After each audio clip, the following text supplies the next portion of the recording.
Hi అండి, ఎలా ఉన్నారు అందరూ?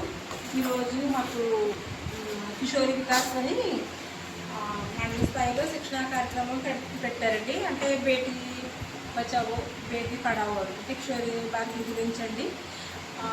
మీటింగ్కి వచ్చాము. ఇంకా మేడమ్స్ ఇంకా రాలేదండి, వస్తారు ఇప్పుడు. ఇంకా చాలామంది మా ఫ్రెండ్స్ అందరూ వస్తారండి. ఇంకా రాలేదు, మేమే ఫస్ట్ వచ్చేసాం అన్నమాట. ఇది మా ఫ్రెండ్. హాయ్. మీటింగ్ విషయం కూడా మీతోటి షేర్ చేసుకుందాం, చెప్దాము అని మీకు కూడా వీడియో చూపిద్దామని చేస్తున్నానండి. అందరూ ఇదిగోండి మా ఫ్రెండ్స్ అందరూ ఆదరవిందాక సీట్లన్నీ ఖాళీగా ఉన్నాయి కదా, ఇప్పుడు అందరూ ఇచ్చారు. కార్యక్రమానికి మన ఎంపీపీ మేడం గారిని, సత్యవాణి మేడం గారిని వేదికను అలంకరించవలసిందిగా కోరుతున్నాను.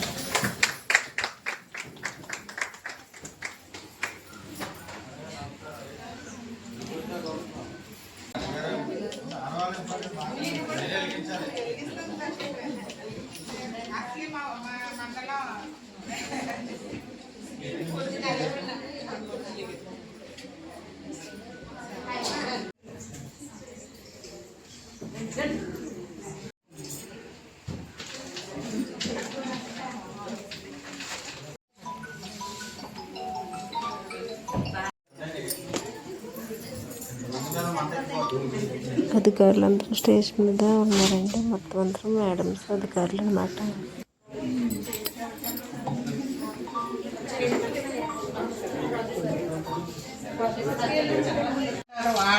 ఆడపిల్లలు మగపిల్లలు కూడా వాళ్ళందరినీ కిషోర బాలికలు అంటారు. వీళ్ళలో 2 కేటగిరీలుగా మనం విభజించుకోవడం జరుగుతుంది. 11 నుంచి 14 సంవత్సరాలు, 15 నుంచి 18 సంవత్సరాలు.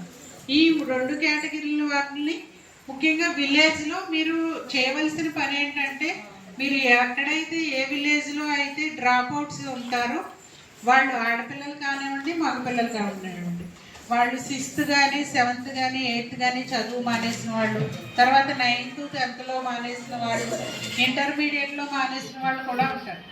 ఇలా చదువు మానేయడానికి ముఖ్యంగా మెయిన్ ఉద్దేశం ఏంటంటే, కొన్ని ఎక్కువగా ఆర్థిక కారణాల వల్ల చదువు మానేయడం జరుగుతుంది. పిల్లల్ని చదువు మానిపించేయడం జరుగుతుంది. ఎందుకంటే తల్లిదండ్రులు వలస వెళ్ళిపోవడంతో ఇంటి దగ్గర ఉన్న అక్కని, తమ్ముళ్ళని, చెల్లెళ్ళని, ఈ అక్క కానీ అన్నయ్య కానీ చూసుకోవాలనే ఉద్దేశంతో వాళ్ళు చదువు మానిపించేయడం జరుగుతుంది. అదేవిధంగా ఇంకొక కారణం ఏంటంటే, వాళ్ళ ఆర్థిక పరిస్థితి బాగాలేకపోవడంతో వాళ్ళని షాప్లో జాయిన్ చేయడం, లేదంటే ఒక షాపుల్లో పని పెట్టడం. ఆడపిల్లల్ని అయితే బట్టల షాపుల్లోని, ఫ్యాన్సీ స్టోర్లోని, మగపిల్లల్ని అయితే కిరాణా స్టోర్స్, లేకపోతే బైక్ మెకానిక్ కానీ ఇలాగా వేరే వేరే కర్మాగారాల్లోని పనిచేయించడం జరుగుతుంది. అయితే వీళ్ళందరినీ మనం ఒక పియర్ గ్రూప్స్గా ఏర్పాటు చేసి వాళ్ళకి చదువు యొక్క ఆవశ్యకతను తెలియచేయాలి. చదువు ఈ ఉద్దేశం చాలా మంచి ఉద్దేశం, కానీ ఇది అంత తేలికైన పని కాదు. మన అందరి మీద చాలా బరువు బాధ్యత అనేది ఉంటుంది. ఇప్పుడు పిల్లలు వెంటనే మనం చెప్పినట్టు వినేస్తారా అంటే వినరు. మీరు ఇలాగే చెయ్యొద్దమ్మా మానేయండి అంటే వినరు. అలాగని వాళ్ళని రెట్టిస్తే అసలు ఇంకా మొండిగా తయారవుతారు. మీరు వాళ్ళతో ఎలా చెప్పాలని చాలా స్మూత్గా డీల్ చేయాలి. వాళ్ళ మనస్తత్వాన్ని బట్టి అర్థం చేసుకుని, ఆ వయసులో పిల్లలు ఏంటంటే వాళ్ళకి తెలిసిందే వేదం, వాళ్ళు చెప్పిందే వేదం, బయట వాళ్ళు చెప్పింది మేము ఎందుకు వినాలి, మాకు అన్నీ తెలిసి మీరు చెప్తే ఎందుకు వినాలి అన్న ధోరణిలో ఉంటారు. అప్పుడు మనం వాళ్ళకి తగ్గట్టుగా మాట్లాడాలి. ఇప్పుడు ఎవరో అమ్మాయి లవ్ చేసి వెళ్ళిపోతే ఇంట్లో చదువు మానిపించేసి ఇంట్లో కూర్చోబెట్టారనుకోండి, ఆ అమ్మాయికి కౌన్సిలింగ్ ఇవ్వడానికి వెళ్ళాం. మనం చెప్తుంటే ఏదో అంటుంది, ఏదో అంటే మనం కూడా అందుకే మీ అమ్మ చదువు మానిపించేసి ఇంట్లో కూర్చోబెట్టింది ఆ ధోరణిలో మాట్లాడుకోండి. మన కౌన్సిలింగ్ ఇచ్చేటప్పుడు వాళ్ళకి తగ్గట్టు ఆ వేలో మారిపోయి మనం మాట్లాడాలి, స్మూత్గా డీల్ చేయాలి. అందుకే నేను అంటున్నాను, ఇది కత్తి మీద సాము లాంటిది. ఈ ట్రైనింగ్ ఇచ్చి ఇక్కడ చెప్పినట్లు చేసినట్టుగా ఉన్నది మన ఫీల్డ్లోకి వెళ్ళినప్పుడు చాలా క్రిటికల్. అసలు అలాగా కౌన్సిలింగ్ ఇచ్చి చాలా మందిని మార్చడం అనేది, కానీ మార్చగలిగిన రోజున మనం కొంతవరకు అయినా ఈ అరాచకాల్ని ఆపి తర్వాత వాళ్ళని మంచి పొజిషన్లో ఉండేలా కూడా చూసేలాగా వాళ్ళని సరైన మార్గనిర్దేశకం ఇచ్చి వాళ్ళకి వాళ్ళ క్రమశిక్షణలో ఒక క్రమమైన పద్ధతిలో పెట్టడానికి ఈ ట్రైనింగ్ ఎంతో ఉపయోగపడుతుందని ఆశిస్తూ ఈ ట్రైనింగ్ యొక్క ముఖ్య ఉద్దేశాన్ని మీకు తెలియజేయడం జరిగింది. అయితే ఈ కార్యక్రమాన్ని ఉద్దేశించి మన ఎస్ఐ గారు టైం అయిపోతుందన్నారు, ఒకసారి మాట్లాడవలసిందిగా కోరుచున్నాను. పేపర్లో ప్రతిరోజు లేస్తే చూస్తున్నాం. నిన్నగా మొన్న కూడా తూర్పాలలో ఒక అబ్బాయిని తీసుకుని వెళ్ళిపోవడం జరిగింది. ఇలాగ ఈ కార్యక్రమాన్ని ఉద్దేశించి మన ఎస్ఐ గారిని మాట్లాడవలసిందిగా కోరుచున్నాను.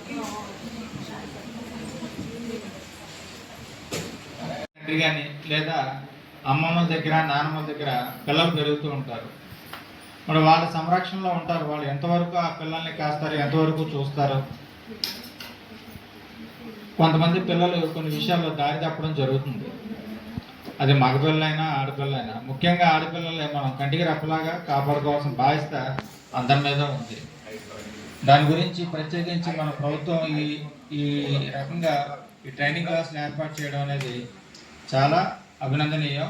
అయితే ఇక్కడ ఎవరో కొత్త కాదండి, మీరు ఇలాంటి ట్రైనింగ్ క్లాసులు ఎన్నో చేశారు, ఎన్నోసార్లు అందరికి కౌన్సిలింగ్ చేస్తున్నారు. ముఖ్యంగా మా మహిళా పోలీసులు కూడాను రీసెంట్గా మా పోలీస్ డిపార్ట్మెంట్ తరఫు నుండి కూడా మేము ఈ 5th, 6th, 7th పిల్లలకేమో గుడ్ టచ్ బ్యాడ్ టచ్ గురించి, 8th, 9th, 10th పిల్లలకేమో intermediate degree పిల్లలకు కూడా ఈ సెల్ ఫోన్లో మన సోషల్ మీడియా గురించి కానీ, పోక్సో చట్టాల గురించి కానీ, వీటి గురించి మనం అవగాహన చేయడం జరిగింది, ఆల్రెడీ జరుగుతూ ఉంది. మనం రిపీటెడ్గా ఎన్నిసార్లు చెప్పినా ఇంకా ఎక్కడో చోట మనకి తెలియకుండానో ఒక చిన్న తప్పులు జరుగుతూ ఉన్నాయి. అవి కంటిన్యూ అవుతూ ఉన్నాయి. కానీ దీనివల్ల నష్టపోయేది ఎవరు? మనం ఎంత చెప్పినా వినకపోతే అది వాళ్ళకే నష్టం.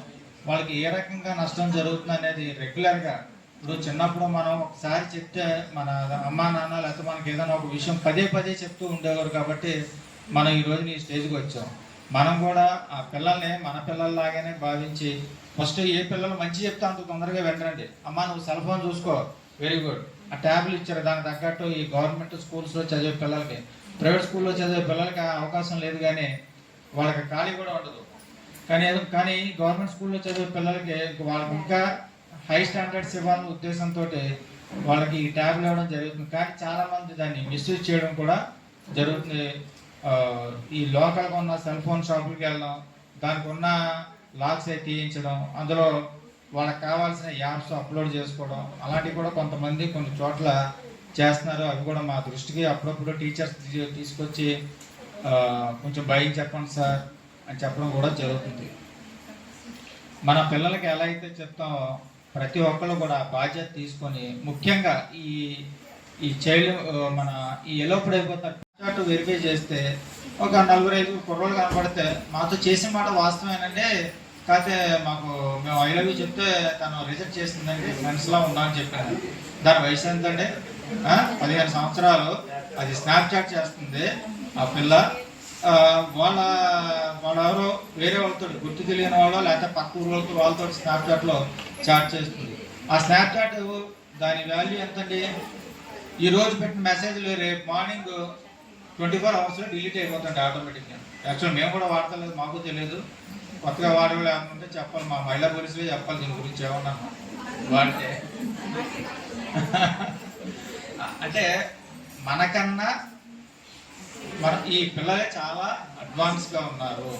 అంటే మనం సాధారణంగా మనం చిన్నప్పుడు చూస్తే సరిపోదండి పిల్లల్ని, అంతకన్నా మనం కూడా కొంచెం అడ్వాన్స్ అయ్యి నిరంతరం కనిపెట్టుకుంటూ వాళ్ళకి చెప్తూ ఉంటే తప్ప ఒక 1-2 నెలలు సెలవు కలిపి వెళ్తాడు చూడడం, వాడికి ఇవ్వడం, పెళ్లి చేసేయడం, మళ్ళీ వెళ్ళిపోవడం. ఇక్కడ నుండే మనకి బాల్య వివాహాలు అనేవి స్టార్ట్ అవుతున్నాయి. ఇంకా మనం చెప్పుకోవాలంటే ఇంకా మన ఏరియాలో చాలా చోట్ల 30% మనం మీరు వెళ్ళే కాడ ఏ పొరపాటు ఉన్నా కూడా మీరు ఖండించండి, మీకు తెలుస్తుంది ఎవరో తెలుస్తుంది, మీరు చెప్పండి. చెప్పాలి ప్రతి పిల్లలకు కూడా కూర్చుని తల్లి చెప్పాలి, కాబట్టి తల్లి చెప్పాలి. అది మీరు ఆయన చెప్పిన తర్వాత మీలాంటి మీరే ఎవరు అంటే టీచర్స్ కానీ ఎవరు చెప్పినా కానీ వాళ్ళకి అర్థమవుతుంది. ముందు ఇంట్లో తల్లి చెప్పాలి ప్రతి విషయం కూడా. ఆడపిల్లకి మగపిల్లలు, ఆడపిల్లలకి మగపిల్లలు కూడా చాలా డేంజర్గా ఉంటారు కాబట్టి మనం ఇద్దరు పిల్లలు ఉన్నప్పుడు ఇద్దరికి చెప్పాలి. డ్యూటీ విషయాల్లో వెళ్ళిపోయి ఏదో హడావిడిలో ఉంటారు. అలాగే అమ్మగారు ఏమో ఎంతో కొద్దిగా చదువుకొని ఉండొచ్చు, ఆ రోజులను బట్టి 10th క్లాస్ వరకు చదివి ఉండొచ్చు, లేకపోతే ఇంటర్ చదివి ఉండొచ్చు. కానీ వాళ్ళ పిల్లలు ఈ రోజున డిగ్రీలు చదువుతూ ఉన్నారు, లేదా ఒక 9th క్లాస్ చదివిన అమ్మగారే ఉన్నారు. వాళ్ళ అమ్మాయి 10th క్లాస్కి వచ్చి ఇంటర్కి వచ్చింది, నేను నీకన్నా ఎక్కువ చదువుతున్నాను, ఇంటర్లోకి వచ్చేసాను, ఇంటర్ నువ్వు చూడలేదు కాబట్టి నీకు తెలియదు అమ్మా ఆ విషయాలు ఏమని. ఇంటర్ అది చిన్నప్పుడు చెప్పిన పాఠాలు చెప్పిన లెక్కలు చెప్పిన తల్లిని అప్పుడు బిడ్డలు పట్టించుకోరు. నీకేం తెలియదమ్మా, నేను ఈ క్లాస్లోకి వచ్చాను, ఈ క్లాస్లో లెక్చరర్ పాఠాలు చెప్తున్నారా, లెక్చరర్ గారు ఎంత ఇదిగా ఉన్నారో తెలిసాను, లేకపోతే అంత పెద్దగా చదువుకొని ఉండకపోవచ్చు, ఈ టెక్నాలజీని తెలుసుకొని ఉండకపోవచ్చు. ఇప్పటికీ కూడా సాధారణంగా ఫోను కొంటే ఆండ్రాయిడ్ ఫోన్ ఉంటుంది ఇంట్లో, తల్లి గారికో లేదా తండ్రి గారికో, ఫోన్ రావటం రిసీవ్ చేసుకోవటం, ఫోన్ చేయటం, ఎప్పుడన్నా అవసరమైతే ఒక మెసేజ్ పెట్టడం, ఈ మూడే తెలుసున్నాను. అదే పిల్లలకి ఫోన్ని 90% ఎలా వాడాలో, ఫోన్లో ఎక్కడ సీక్రెట్లు ఉన్నాయో, ఒక వాట్సాప్ మెసేజ్ ఎలా పెట్టాలో పెడితే అది వాళ్ళు నచ్చిన వాళ్ళే ఎలా చూస్తారో. నాకు నచ్చలేదు, మీ నలుగురికి పెట్టడం ఇష్టం లేదు, మీ నలుగురిని బ్లాక్ చేసేస్తారు, వాళ్ళకి వెళ్ళదు ఆ మెసేజ్, వాళ్ళకి నచ్చిన వాళ్ళకే వెళ్తుంది. అటువంటి టెక్నాలజీ అందులో ఉన్నాయి. అవన్నీ ఇంకా దీనికన్నా తెలియని టెక్నాలజీస్ అన్ని, మనకు తెలియనివన్నీ వాళ్ళు తెలుసుకుంటున్నారు. దీనికి మన తల్లిదండ్రుల పాత్ర కూడా కొంత మరి సహాయపడిందని అనుకోవాలి. ఎందుకంటే ఈ రోజుల్లో చిన్న బిడ్డ దగ్గర నుంచి ఓ సెల్ ఫోను వాళ్ళ మొఖాన్ని పడేస్తున్నారు. పడేసి మనకు ఉన్న ఏదో ఒక ఒత్తిళ్ళ వల్ల, లేకపోతే మన ఇంట్లో ఉన్న పరిస్థితులను బట్టో వాళ్ళ అల్లరి భరించలేకో సెల్ ఫోన్ వాళ్ళకి ముందు పెట్టేస్తే ఇంకా సెల్ ఫోన్ చూసుకుంటూ కూర్చుంటున్నారు కదా, పర్వాలేదులే అనుకుంటున్నారు. అలా చూసుకుంటూ వాళ్ళు అందులో ఏమేమి ఉన్నాయో మొత్తం అంతా నేర్చుకుంటున్నారు. చిన్నపిల్లలప్పుడు వాళ్ళ మెదడు, ఎవరి మెదడైనా సాధారణంగా మనకి దేవుడు పెట్టిన మెదడుని మనం అంతటిని ఉపయోగించుకోలేకపోతున్నాం. 5% కూడా బ్రెయిన్ వాడట్లేదంట. ఎక్కువ మంది జనాభా 5% బ్రెయిన్ కూడా వాడట్లేదు. ఆ చిన్నపిల్లల వయసులో వాళ్ళు 7% 10% వాడేస్తారు. ఏం జరుగుతుంది, సెల్ ఫోన్ అంతపాటు చూస్తూ ఉన్నారు. ఇది చేస్తే ఏమో మందు గంజాయి పెట్టిన సిగరెట్ తాగడం జరుగుద్ది. ఇంకా నెక్స్ట్ మళ్ళీ 24 hours అయ్యేసరికి అది తాగితేనే బాగుంటుంది, అది తాగితేనే ఏదో లోకాల్లోకి వెళ్ళిపోతున్నట్టు ఉంది. ఇలాంటి అలవాట్లన్నీ అలవాటు చేసుకోవడం జరుగుతుంది ఆ వయసు ప్రభావం వల్ల. కాబట్టి దీన్ని అంతటికీ తల్లిదండ్రులు వాళ్ళని గమనించుకుంటూ ఉండాలి. మన పిల్లలు వయసు పెరుగుతున్నప్పటి నుంచి 10 సంవత్సరాలు దాటుతున్నాయి అని అంటేనే ఖచ్చితంగా పిల్లల్ని ఎప్పుడు మనం గమనించుకుంటూనే ఉండాలి. ఆ వయసు వచ్చింది అనేసరికి వాళ్ళని గమనిస్తూ రోజు వాళ్ళ దినచర్య ఏంటి, ఎలా ఉంటున్నాడు, ఎక్కడికి వెళ్తున్నాడు, ఎలా వస్తుంది, లేకపోతే ఎప్పుడు వస్తుంది, వాళ్ళు తినే ఆహారంలో ఏమైనా తేడా వచ్చిందా అనేవి తల్లి తండ్రి గమనిస్తే ఇంట్లో ఉన్న వ్యక్తులు కొంత తేడా ఖచ్చితంగా కనిపిస్తుంది. మనకి తప్పుదారి పట్టిన అమ్మాయిలు కానీ అబ్బాయిలు కానీ ఆ తేడాన్ని మనం ఏంటంటే మనకు ఉండే సమస్యల వలన ఇంట్లో సాధారణంగా భార్య భర్త గొడవలు పడుతూ ఉండొచ్చు. ఆ సందర్భంలో వాళ్ళకి చాలా ప్రైవసీ దొరికాయి. తల్లి కోపం నుంచి గదిలోకి వెళ్ళి తలుపు వేసుకుని పడుకొని ఉంటుంది ఏడుస్తూ, తండ్రి కోపం వచ్చి బయటకు వెళ్ళిపోతాడు. ఈ అమ్మాయి చేతిలో ట్యాప్ ఉంటుంది, అమ్మ ఇప్పుడప్పుడే లేవదు, ట్యాప్ చూసుకుంటూ ఉంటుంది, ఏమైనా సీక్రెట్లు చూడాలన్నా చూసుకుంటూ ఉంటుంది. అలాంటి అవకాశాలు అలాంటివి రావడం మూలంగా కూడా పిల్లలు ఎక్కువగా ఇదవడానికి అవకాశం ఉంది. అయితే సబ్జెక్ట్ వేరైనప్పటికీ కూడా కార్యక్రమం మొత్తం నా చుట్టూనే తిరుగుతుంది. సో ఏమైనప్పటికీ కూడా ఈ అడాలసెంట్ గర్ల్స్ ఎవరైతే ఉన్నారో వాటికి చాలా ఛాలెంజెస్ ఉంటాయి. అప్పటి వరకు అలారు ముద్దుగా పెరుగుతారు, తల్లి తండ్రి చిన్న చిన్న గౌన్లు వేసుకుని అలారు ముద్దుగా తిప్పుకుంటూ ఉంటారు ఎక్కడ పడితే అక్కడికి. సో ఎప్పుడైతే వాళ్ళకి బాడీలో ఫస్ట్ చేంజెస్ స్టార్ట్ అవుతాయి ఆడపిల్లగా పుట్టిన తర్వాత ఎవరికైనా, ఈ చేంజెస్ని వాళ్ళు అర్థం చేసుకోవడానికి కొంచెం స్ట్రెస్ ఫీల్ అయ్యేటువంటి అవకాశం ఖచ్చితంగా ఉంటుంది. ఎవరికి చెప్పుకోలేరు, ఎవరితోటి ఆ విషయాలు డిస్కస్ చేయలేరు. కాబట్టి కొంచెం ఏదైనా మూడీగా ఉండడము లేకపోతే డిప్రెషన్ అనేది తప్పకుండా ఉంటుంది ఆ టైంలో. ఏంటి ఇలా జరుగుతుందని. సో నెక్స్ట్ మెన్సురేషన్ ఉంటుంది. కొంచెం 12 ఇవాళ 12 years వచ్చేటప్పటికి పిల్లలు మెచ్యూర్ అయిపోతున్నారు. వాళ్ళకి మంత్లీ సమస్యలు కొన్ని, హార్మోన్స్ ఎఫెక్ట్ కొంత. నెక్స్ట్ ఇలాగా స్కూల్లో అందరూ చదివే వాళ్ళు ఉంటారు, మిడిల్గా ఉంటుంది, యావరేజ్ స్టూడెంట్ ఉంటారు. తోటి పిల్లలతో కంటే ఉపాధ్యాయులతో ఎక్కువ సమస్యలు ఎదుర్కొంటున్నారు కొంతమంది పిల్లలు. అటువంటి మన మండలంలో ఉండకపోవచ్చు, కానీ జనరల్గా ఎక్కడైనా ఒకవేళ అటువంటి ఏమైనా ఉన్నా కానీ మీరు ఒక 5 నిమిషాలు క్లాస్ తీసుకుంటే సరిపోతుంది. మీరు వెళ్ళిన తర్వాత ఏదైతే అడాలసెంట్ గర్ల్స్ ఉన్నారో వాళ్ళు ఒకసారి కూర్చోబెట్టి ఏ టీచర్లన్నా కానీ సమాజంలో కానీ మీకు ఏదైనా ఇబ్బంది ఉందా అని మీరు ఒక్కసారి వాళ్ళని జాగ్రత్తగా అడిగితే కనుక ఎవరైనా ఈ గుడ్ టచ్ బ్యాడ్ టచ్ గురించి కూడా ఎవరైనా మిమ్మల్ని అలా చేస్తున్నారు. మరి మొన్న గన్నవరంలో అదే ఇష్యూ జరిగింది కదా, ఆ పిల్లలు ఎవరికి చెప్పుకోలేదు, ఆ పిల్లలు అసలు ఎవరితో డిస్కస్ చేయలేదు. ఈ క్రిస్మస్ వస్తుంది కదా అని ఒక టీచరు డ్యాన్స్ నేర్పుతూ ఇలా చెయ్యాలి ఈ డ్యాన్స్ అని డ్యాన్స్లో స్టెప్పులు నేర్పుతూ అక్కడ అలా ముట్టుకోకూడదు, 5వ తరగతి పిల్లలు 3వ తరగతి పిల్లలు అది బ్యాడ్ టచ్ అని అంటే, మరి అదేంటి ఆ బ్యాడ్ టచ్ ఎలా అవుతుంది, మా టీచర్గా చేస్తారు కదా అక్కడ ముట్టుకుంటారు కదా అని పిల్లలు అడగడంతో విషయం బయటకు వచ్చింది. అక్కడి నుంచి వైరల్ అయిపోయింది. ఆ టీచర్ ఇప్పుడు ప్రజెంట్ జైల్లో ఉన్నారు, సస్పెండ్ అయ్యారు. సో ఏంటంటే మనం ఏంటంటే ఇక్కడ ఇదంతా ఎక్కడొచ్చింది, మరి బ్యాడ్ టచ్ గుడ్ టచ్ అంటే అది చాలా సింపుల్గా తీసుకుంటున్నామా, కానీ ఆ ఒక్క పాయింట్ బేస్ చేసుకునే ఆ టీచర్ని పట్టించారు ఆ పిల్లలు. సో అవేర్నెస్ క్యాంప్స్ అనేవి చాలా చాలా ఇంపార్టెంట్. నేను కూడా అనుకుంటాను ఈ వెళ్ళి ఎప్పుడైనా పిల్లలకు చెప్పాలని. ఇవాళ ఈ ప్రోగ్రామ్ వద్దామంటే నాకు ఎంతో కష్టమైంది, అంటే మల్టిపుల్ టాస్క్స్ ఎక్కువై. ఇప్పుడు తర్వాత 2000 ఇచ్చేవారు, ఇప్పుడు 4000 ఇస్తున్నారు అనమాట. ఇదేంటంటే 18 సంవత్సరాల లోపు పిల్ల బాలుడు ఎవరైతే ఉంటారో వాళ్ళకి 2 సంవత్సరాలు చదువుకోవడానికి సపోర్ట్ చేస్తాం అనమాట. ఇది సెంట్రల్ గవర్నమెంట్ ఇచ్చే బడ్జెట్, దీని మిషన్ వాత్సల్య అంటారు. ఇది కేవలం ఏ క్రైటీరియాస్ పిల్లలకి ఇస్తాము అంటే తల్లిదండ్రులు ఇద్దరూ లేని వాళ్ళు, తల్లి కానీ తండ్రి కానీ కోవిడ్తో చనిపోయిన వాళ్ళు, దీర్ఘకాలిక వ్యాధులతో ఎవరైతే అంటే ఐదర్ కిడ్నీ ఫెయిల్యూర్ అని, లేదు అనుకుంటే డయాలసిస్ పేషెంట్స్ ఉంటారు కదా అలాంటి వాళ్ళు కానీ, తల్లి కానీ తండ్రి కానీ చనిపోయి మాకు మెడికల్ రిపోర్ట్స్ పూర్తిగా సబ్మిట్ చేస్తేనే మేము వాళ్ళకి స్పాన్సర్షిప్ అనేది ఇవ్వడం జరుగుతుంది. వీళ్ళు తీసుకోవడానికి మాకు 7 రకాల డాక్యుమెంట్స్ సబ్మిట్ చేయాల్సి ఉంటుంది. ఒకటి వాళ్ళ Aadhaar card, study certificate, bank account, cash certificate, income certificate, తల్లి కానీ తండ్రి కానీ ఎవరైనా చనిపోయి ఉంటే వాళ్ళ డెత్ సర్టిఫికెట్లు, ఏ రకంగా చనిపోయారు అంటే హెచ్ఐవి కానీ ఇన్ఫెక్టెడ్ ఆర్ అఫెక్టెడ్ ఎవరైనా పిల్లలు ఉంటే అలాంటి వాళ్ళకి కూడా మేము ఇవ్వడం జరుగుతుంది. గతంలో ఇచ్చి ఉన్నాము, మళ్ళీ మేము కొంతమంది పిల్లల్ని రెడీ చేస్తున్నాము. అలాంటి వాళ్ళు అంటే మేము ప్రాజెక్ట్ నుంచే తీసుకుంటాం ఏదైనాను. అలాగే ఇప్పుడు దగ్గరగా ఒక 40 పేర్ల వరకు నేను ప్రాజెక్ట్ నుంచి తీసుకోవడం జరిగింది.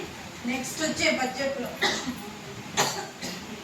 కూడా బడ్జెట్ ఉంది కదమ్మా, ఈ సంవత్సరానికి కూడా బడ్జెట్ ఉంది. అదే అయితే అప్లికేషన్స్ అయితే ఏమైనా ఉంటే మనకి ఇందాక చెప్పారు కదా, హెచ్ఐవి, కిడ్నీ ఎఫెక్ట్, తర్వాత కోవిడ్, లేదు ఇద్దరు అసలు ఫుల్లీ ఆర్ఫన్స్, తల్లి తండ్రి చనిపోయిన పిల్లలు ఉంటే వాళ్ళు ఏ విధంగా చనిపోయినా కానీ వాళ్ళ అప్లికేషన్ కూడా మనం తీసుకోవడం జరుగుతుంది. ఫస్ట్ ప్రిఫరెన్స్ అయితే వీళ్ళకి ఇవ్వడం జరుగుతుంది. 2 సంవత్సరాలకు గాను నెలకి 4000 చొప్పున మనకి 6 నెలలకి మొన్న వేయడం జరిగింది కొంతమందికి. అలాగే 2 సంవత్సరాల వరకు ఆ స్కీమ్ అనేది కంటిన్యూ అవుతుంది. మీరు విలేజ్లో కూడా ఎవరైతే ఉన్నారో వాళ్ళకి కూడా మీరు అప్లికేషన్ అనేది తీసుకుని అంగన్వాడీ వర్కర్ సహాయంతో ఐసిడిఎస్ కార్యాలయమైన రాజోళ్ళకి పంపిస్తే మేము అవన్నీ కూడా డిస్ట్రిక్ట్ ఆఫీస్కి పంపిస్తామండి. ఇది ఈ యొక్క విషయం. తర్వాత దీని గురించి మన లక్కవరం నుంచి వచ్చిన ఎంపీహెచ్ఓ గారిని కూడా మాట్లాడవలసింది. పిల్లడి దగ్గరికి వెళ్ళి ఏం చేస్తున్నాడో చెక్ చేసుకోవాల్సిన బాధ్యత తల్లిదండ్రులు. ఏదో సరుకు తీసుకుంటాకి వెళ్ళినట్టు, లేకపోతే ఏదో తీసుకుంటాక ఏదో కొట్టడానికి వెళ్ళినట్టు చూసుకుని పిల్లడు ఏం చేస్తున్నాడని చూసుకోవాలి. అంతేగాని మనం కంట్రోల్ చేయాలని మొత్తం కంట్రోల్ చేస్తే వాడికి చదువు కూడా అందుకోలేదు. భవిష్యత్ తరాలకి అందుకోవాలంటే మనం తరాన్ని బట్టి మారుతుంటాం, కానీ కంట్రోల్లో చదివించాలి. అది స్కూల్లో టీచర్లు ఒకసారి తీసుకుని ఇంటి దగ్గర తల్లిదండ్రులు తీసుకోవాలి. ఎప్పుడో వస్తారు, అసలు లేకపోతే ఉమ్మడి ఫ్యామిలీలన్నా చేయాలి. ఉమ్మడి ఫ్యామిలీలు ఎలాగో కుదరట్లేదు. కనీసం ఇలాగైనా పిల్లలు ఎక్కడికి వెళ్తున్నారు, మగపిల్లడైనా సరే, ఆడపిల్లలే కాదు మగపిల్లడైనా సరే మన పిల్లోడు ఎక్కడికి వెళ్తున్నాడు అన్నా అంటే మగవాడు కదా వీడికి చెప్పక్కర్లేదు అనుకోకూడదు. ఆడపిల్లలకి ఎలా చెప్తున్నామో మగపిల్లడికి కూడా అలాగే చెప్పాలి జాగ్రత్తలు. ఆడపిల్లలకి అయితే బాగా చెప్తారు, అలా చూడకు ఇలా చూడకు అలా చేయకు ఇలా చెప్పాలి. కానీ మగపిల్లలకు కూడా అలా చేయకూడదు ఇలా చేయకూడదు, మనకి చెల్లెలు ఉన్నారు, మనకి బాధ్యతలు ఉన్నాయి, అలా చెప్పగలగాలి. చెప్పగలిగినప్పుడు మనం జాగ్రత్తగా పెంచగలుగుతాం పిల్లల్ని. అలాగే పిల్లలకి ఎవరో కొన్ని రోజులు ఫ్రెండ్స్ దగ్గర ఉందంట. ఫ్రెండ్స్ దగ్గర ఉండి తర్వాత మళ్ళీ అక్కడ నానమ్మ ఇల్లు తాళం పెట్టేసి పాడుబడిపోయిన ఇంట్లోకి ఆ నానమ్మ ఇంట్లోకి వచ్చేసి ఒంటరిగా ఉంటుంది ఆ అమ్మాయి. ఆ అమ్మాయి వెళ్ళే వాళ్ళని వచ్చే వాళ్ళని అబ్బాయిలని అందరితో మాట్లాడి ఆ అమ్మాయి ప్రవర్తనే మంచిది కాదు అని చెప్పి అందరూ బ్లేమ్ చేసేస్తున్నారు ఆ అమ్మాయి. ఒక్క విషయం మీరు చెప్పండి, ఇందులో అమ్మాయిదే తప్ప? చెప్పండి, అమ్మాయిది తప్ప? జనరల్గా ఏమనుకుంటాం, అమ్మాయిదే తప్పు కదా. ఎప్పుడు కూడా నిర్ణయాలు మనం ఏకపక్షంగా తీసుకోకూడదు. ఒక్కసారి ఆలోచించండి, అమ్మాయి ఎవరైనా మీరైనా నేనైనా ఒక రోజు అన్నం లేదనుకోండి ఎంత ఆకలిగా ఉంటాం, రోజంతా మనకి ఏం లేదు. ఆ అమ్మాయి గురించి అడిగితే ఏమని చెప్పింది తెలుసా? మోటివేట్ చేసి హోమ్స్ లో జాయిన్ చేయాలని చూసినా కూడా అమ్మాయి బిల్డింగ్ ఇవ్వలేదు. ఎందుకంటే అమ్మాయికి ఎవరి మీద నమ్మకం లేదు. ఎన్నోసార్లు ఇలాగా వ్యక్తులతో మోసపోయింది అమ్మాయి. అవునా? మన వల్ల మోసపోయింది, ఇంకొకరి వల్ల మోసపోయింది, అందరూ అమ్మాయిని చెడ్డగానే అంటున్నారు. ఇంకా అమ్మాయికి సమాజం మీద గౌరవం లేదు, మోసపోయింది. అదే ధోరణిలో ఆ అమ్మాయి జీవితం అంతా ఉంటుంది. ఆ అమ్మాయికి బిడ్డ పుట్టినా ఇంకెవరు మళ్ళీ అదే చెడు త్రోవలో నడిచే అవకాశం ఉంది. అలా వ్యవస్థ అంతా కూడా నాశనం అయిపోయే అవకాశం ఉంటుంది ఏమా. అందుకని దయచేసి ఫస్ట్ మీరు చేయాల్సిన మొదటి బాధ్యత ఏంటంటే గుర్తించాలి ఎవరు ఇలాంటి ఇబ్బందులకు గురి కాగల పిల్లలు ఉన్నారో వాళ్ళని గుర్తించి ఐడెంటిఫై చేయాలి. తర్వాత వాళ్ళకి అవసరమైన కౌన్సిలింగ్ అది ఇప్పించాలి. కౌన్సిలర్ యొక్క ముఖ్యమైన ఏమంటారు దాన్ని, ముఖ్యమైన లక్షణం ఏంటంటే ఫస్ట్ సానుకూల దృక్పథం ఉండాలి. ఫస్ట్ ఎవరో మనకి ఆ అమ్మాయి మీ అందరికీ తెలిసిన విషయం అండి. ఆడపిల్లలు పుట్టారు, వాళ్ళకి గవర్నమెంట్ జాబ్స్ వచ్చినాయి. ఇద్దరు పిల్లలకి కూడా మీ అందరికీ తెలిసిన విషయం అది. తర్వాత ఎవరో ముగ్గురు ఆడపిల్లలకి కూడా ఐపీఎస్ అది అయ్యారు. అందువలన ఆడపిల్లలు అనేసి ఏమి మీరు కూడా జనాల్లో కూడా చెప్పాలండి. అమ్మాయి అయినా అబ్బాయి అయినా ఒకటే. ఇప్పుడు ఇద్దరు చదువుకోవాలి, ఇద్దరు ఉద్యోగం చేయాలి, ఇద్దరు సంపాదిస్తేనే కానీ కుటుంబం అనేది వెళ్ళట్లేదు. ఒకళ్ళ ఇంట్లో ఇప్పుడు అలా కుటుంబం వెళ్ళాలనుకునే వీళ్ళు గల్ఫ్ దేశాలకు వెళ్తున్నారు. అలా వెళ్ళి ఇంట్లో పిల్లలు లేయడం వలన వాళ్ళు ఏంటంటే ఇంట్లో ఆర్థికంగా అభివృద్ధి చెందుతారనే ఉద్దేశంతో గల్ఫ్ దేశాలు వెళ్తున్నారు. ఆ డబ్బులు పంపడం వల్ల ఇక్కడ పిల్లలు అన్ని అలవాట్లకి గురయ్యి అభివృద్ధి చెందుతారు అనుకుంటే మన అభివృద్ధి కాదు కదా. మొత్తానికి పిల్లల జీవితం అనేది నాశనం అయిపోతుంది, చదువులు నాశనం అవుతున్నాయి, వాళ్ళకి చెప్పేవాళ్ళు లేక అలా ఇదవుతున్నారండి. ముఖ్యంగా మనం ఏంటంటే గల్ఫ్ దేశాలు వెళ్ళే కుటుంబాలని మనం ఐడెంటిఫై చేసి వాళ్ళ ఇంట్లో పిల్లలకి మనం కొంచెం జాగ్రత్తలు చెప్తా ఉంటే కొంతవరకు అనేది మనం వాళ్ళని మార్చగలమండి. అదే అభివృద్ధి చెందడం అంటే పిల్లల్లోని వాళ్ళు ఇప్పుడు చదువుకోమంటామో చదివిస్తాం, తర్వాత వాళ్ళ అభివృద్ధికి వాళ్ళు ఏం చేయాలనుకుంటారు నిర్ణయాలు వాళ్ళు కుదరలండి. మనం నువ్వు ఇదే చదువు, నువ్వు ఇదే చెందు, నువ్వు ఇలాగే ఉండు, అలా మనం వాళ్ళని ఒక ఆర్డర్ ప్రకారంగా చూడకూడదు అన్నమాట. పిల్లలతో మాట మనం కలిసిపోయి వాళ్ళతో కలిసిపోవాలి, ఫ్రెండ్లీగా ఉండి వాళ్ళతో మనం ఫ్రెండ్లీగా ఉన్నట్లయితేనే పిల్లలు ఏం జరిగినా మనం చెప్తారు. ఇప్పుడు మనం అలా కాకుండా కోపంగా వాడిని కొట్టేసి తిట్టేసి భయపెట్టేసి అలా ఉంటే కనుక పిల్లవాడు అక్కడ బయట ఏం జరిగినా అమ్మాయి అని అబ్బాయి అని బయట ఏం జరిగినా ఫ్రెండ్లీగా వచ్చి మన దగ్గర చెప్పుకోలేరు. ఎందుకంటే అమ్మ కొడుతుంది, నాన్న కొడతారు అన్న భయం వాళ్ళలో ఉండిపోతుంది. అందుకే ఎప్పుడు కూడా మనం పిల్లల్ని స్నేహంగా ఫ్రెండ్లీగా ఉండాలన్నమాట. మన తల్లిదండ్రులు అన్నది మర్చిపోయి ఏం జరిగింది నాన్న, ఏమైందమ్మా, అలా ఫ్రెండ్లీగా ఉంటే అక్కడ ఏం జరిగినా సరే, స్కూల్లో ఏం జరిగినామండి, బయట ఏం జరిగినామండి, స్నేహితుల దగ్గర ఏం జరిగినామండి, వాడు ఏం చేసినా అమ్మాయి ఏం చేసినా మనకి అనుకోకుండానే ఫ్రెండ్లీగా చెప్పేస్తూ ఉంటది. అలా కొంతమంది పేరెంట్స్ ఉంటారండి. కొంతమంది మాత్రం బాగా కఠినంగా చూడడం వలన వాళ్ళు ఏమవుతుందంటే మానసికంగా వాళ్ళే కుంగిపోతూ ఉంటారు. బయటికి చెప్పరు, కొన్ని వాటికి వాళ్ళు గురైనా సరే బయటికి చెప్పరు. అలా కాకుండా మీరు అందరూ కూడా స్నేహపూర్వకంగా ఉంటారనేసి నేను అనుకుంటున్నానండి. అలాగే ఇప్పుడు రక్షణ అంటే మొక్క చుట్టూ కూడా రక్షణ కల్పిస్తాం. ఏంటి, ఫెన్సింగ్ అనే దాన్ని వేస్తామా? ఆ ఫెన్సింగ్ ఏడే రక్షణ కల్పించడం అండి. అలాగే మన బెడ్ లో కూడా మనం అంటాము పెంచుతాము, కానీ వాళ్ళు సక్రమైన మార్గంలో నడపడం అనేదే మన పైన రక్షణ కల్పించడం. చిన్నప్పటి నుంచి కూడా చెప్పాలన్నమాట మన తల్లిదండ్రులుగా. అమ్మ ఇప్పుడు పిల్లవాడు బయటకు వెళ్ళినా పాప బయటకు వెళ్ళినా ఎక్కడ ఆడుతున్నారు, ఏం చేస్తున్నారు, ఎవరితో మాట్లాడుతున్నారు అని మనం చూసుకుంటూనే ఉండాలి. చూసుకోకుండా మనం ఆడుకొని వచ్చేస్తాడని మన పనులు మనం చేసుకుంటే పిల్లలు వాళ్ళ దారిని వాళ్ళు ఉంటారు. అందుకే ఎప్పుడు కూడా మనం చూసుకుంటూ ఉండాలి. చాలా మంది ఇప్పుడు జరుగుతూనే ఉన్నాయి. పక్కింటి వాళ్ళ ఇంటికి వెళ్ళిన తర్వాత అంకులు అలా చేశారని, తాతయ్య అలా చేశారని అలా జరుగుతూనే ఉన్నాయి. వాటికి కూడా మరి నేను అంటున్నాను కదా, ఫ్రెండ్లీగా ఉంటే పిల్లలు వెంటనే వచ్చి చెప్తారు, తాతయ్య అలా చేసాడమ్మా లేదా అంకులు అలా చేశారమ్మా అని చెప్తారు. అందుకే ఫ్రెండ్లీగా ఉండాలండి వాడితో మనం. ఫ్రెండ్లీ మదర్, ఫ్రెండ్లీ ఫాదర్ అలా ఉంటే కనుక అన్ని విషయాలు చెప్తారు. ఇదైతే పిల్లల కోసమండి. అలాగే పిల్లలు చదువుకున్న తర్వాత వాళ్ళు అదే ఎలా ఉండాలి, ఏం చేయాలి కూడా మీరు వాళ్ళ నిర్ణయం కూడా తీసుకోవాలండి. మన ఆంక్షలు పెట్టకూడదని చెప్పాను కదా. పిల్లల అభిరుచులు కూడా తెలుసుకొని దాని ప్రకారం కూడా మనం వాళ్ళ మాట వినాలి, నిర్బంధించకూడదు. వాళ్ళకు కూడా స్వేచ్ఛను కల్పించాలి. వాళ్ళు చెప్పింది విని వాళ్ళకి తప్పు అనుకో మనం మంచి మాటల ద్వారాగా వాటి ప్రవర్తన మార్చి అప్పుడు మనం ఏం చేయాలనుకుంటున్నామో చెప్పాలి. ఆ రకంగా పిల్లలకైతే అప్పుల గురించి, పిల్లల్ని పెంచడం గురించి ఉంటుందండి. దీంట్లో ఆ కుటుంబం నాశనం అవ్వాలన్నా ఆ ఇల్లాలే. అలాగే మా మగాళ్ళ విషయంలో చెప్తాను, భార్య లేని వాడు బతికినా వేస్ట్ అంటారు. అర్థం ఏంటండి చెప్పండి? భర్త లేకపోయినా భార్య బతుకుతుందట తల్లి పిల్లలతోటి అమ్మ. కానీ భార్య లేకుండా భర్త బతకడం అనేది చాలా కష్టం పిల్లలతోటి. ఎందుకంటే ఒక ఏజ్ వచ్చిన తర్వాత మన పిల్లల మీద ఆధారపడటము, భార్య మీద ఆధారపడటము. ఎందుకంటే జీవితం వీళ్ళు ఒక 60 సంవత్సరాలు దాటిన తర్వాత ఏజ్లో చాలా బాధలు పడుతుంటారు. పడిన తర్వాత ఏమవుతారు, చాలా రోగాలతో ఇబ్బంది పడుతూ ఉంటుంటారు. అప్పుడే ఎవరికి డిపెండ్ అయిపోతారు? భార్యకి డిపెండ్ అయిపోతారు మగవాడు అన్నవాడు. కానీ పిల్లల మీద ఆధారపడటం అనేది కష్టం. ఎందుకంటే ఎంత పెంచినా ఏమంటుంది, కొడుకు మనవడైనా కోడలు మందా? చెప్పండి. మీరు ఎవరు? మీరు కోడలే కాదు అంటలేదు. అలాగే ఆదిశక్తి అంటారు. ఏజ్ గ్యాప్ లో ఆడబిడ్డకి ఏది మంచి ఏది చెడు అన్నది తెలియదు. అది ఆ వయసులో చెప్పవలసిన బాధ్యత నాకు తెలిసే 100కి 90% తల్లిదేనండి. యాక్చువల్గా ఇటువంటి క్లాసెస్, ఇటువంటి అవగాహన కార్యక్రమాలు కిషోర బాలికలతో పాటు ఆ పేరెంట్స్ కూడా పర్టికులర్గా తల్లికి పెట్టాలండి. ఎందుకంటే ఇలా అంటున్నదని కాదు, ఎందుకంటే మనకి సైకాలజీలో ఉంటుంది, మెయిన్ బిడ్డ అనేది ఫాలో అయ్యేది ఏంటంటే ఒక ఇమిటేషన్, అంటే అనుకరిస్తాడు.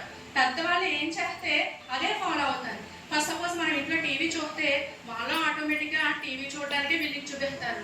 ఫస్ట్ సపోజ్ మొబైల్ పట్టుకున్నాం అనుకోండి, వాళ్ళు ఆటోమేటిక్గా మొబైల్ చూపుతూనే ఉంటారు. సో నేను ఎక్కడికి వెళ్ళినా సరే, మా విలేజ్లో అవగాహన కార్యక్రమాలకు అయ్యి అటెండ్ అవుతూ ఉంటాను. ఎక్కడికి వెళ్ళినా సరే నేను ఫస్ట్ బ్లేమ్ చేసేది ఎవరిని అంటే ఏమీ అనుకోకండి, పేరెంట్స్ని.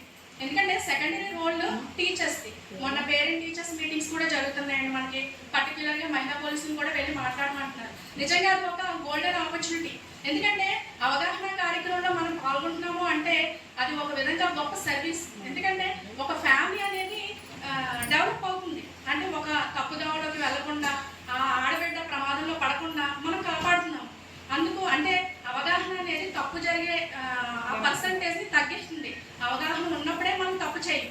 సో దాని దృష్ట్యా ఇటువంటి గొప్ప కార్యక్రమంలో నేను పాల్గొన్నందుకైతే నేను చాలా హ్యాపీ ఫీల్ అవుతున్నానండి. సో దీని దృష్ట్యా ఈరోజు మాకైతే ఎవరైతే పెద్దలు కానీ అధికారులు కానీ ఎవరైతే మాకు ఇన్స్ట్రక్షన్స్ ఇచ్చారో, ఏవైతే గైడెన్స్ ఇచ్చారో అవన్నీ పర్ఫెక్ట్గా 100కి 100% అయితే మేము విలేజ్లో ఇంప్లిమెంట్ చేస్తున్నామని మా తరఫున, మా మహిళా పోలీసుల తరఫున, అలాగే గ్రామ స్థాయిలో వచ్చిన అందరి ఎంప్లాయీస్ తరఫున నేను చెప్తున్నానండి. ఇటువంటి ఆపర్చునిటీ ఇచ్చినందుకు సిటీపీ వాడడానికి చాలా థ్యాంక్స్.